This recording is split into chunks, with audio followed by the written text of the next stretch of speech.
et bienvenue dans cette capsule numéro 6. Je m'appelle Max. Entrons ensemble dans l'univers des végétaux qui forment ce jardin de fleurs que constitue la Terre. Examinons aussi au passage les caractéristiques de la conscience végétale.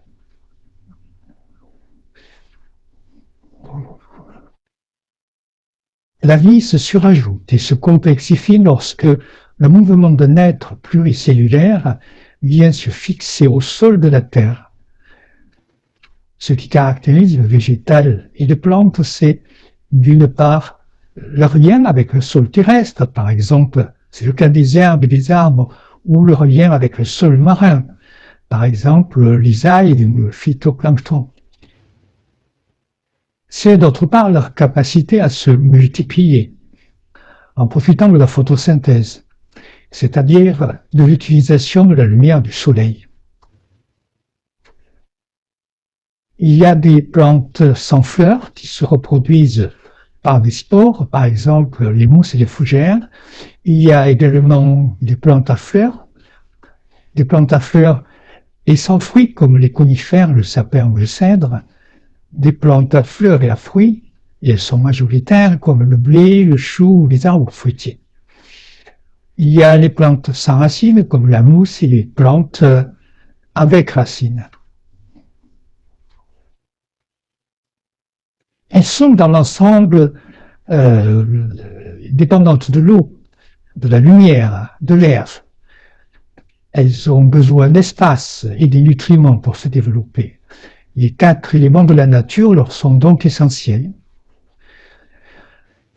Mais elles sont tout aussi essentielles à nos vies, à notre survie et à notre santé. Pourquoi?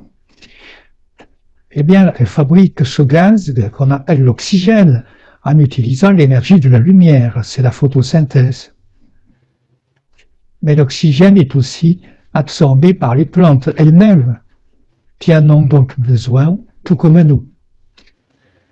Elles servent de nourriture aux animaux et aux humains. Et n'oublions pas qu'elles soignent depuis l'aube des temps, en raison de leurs propriétés médicinales particulières. C'est ce qu'exploite par exemple la naturopathie, la phytothérapie et l'homéopathie.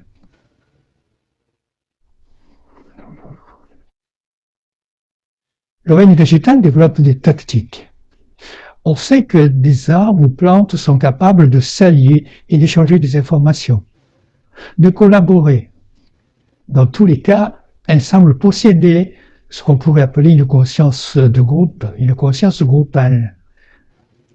On ne peut donc pas se satisfaire de l'explication strictement matérialiste et biochimique à l'origine de ces formes de conscience végétale. On sait aussi que les végétaux réagissent aux stimuli. Que peut-on déduire de cela? Que la forme de conscience statique, ancrée dans la terre via le minéral que nous avons vu dans la capsule précédente, manifeste au stade végétal communication et réactivité. Mais ce n'est pas tout. Elle manifeste aussi de la sensorialité, ainsi que de la mémoire.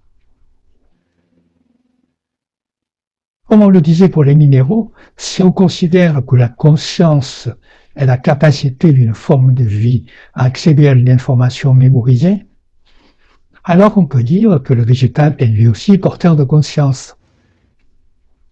Et ce n'est pas parce qu'il n'y a pas de réflexivité, contrairement à l'humain, qu'il n'y a pas de conscience. Parlons ici de conscience spontanée, permettant aux végétaux de résoudre les problèmes qui se posent sur leur chemin de vie.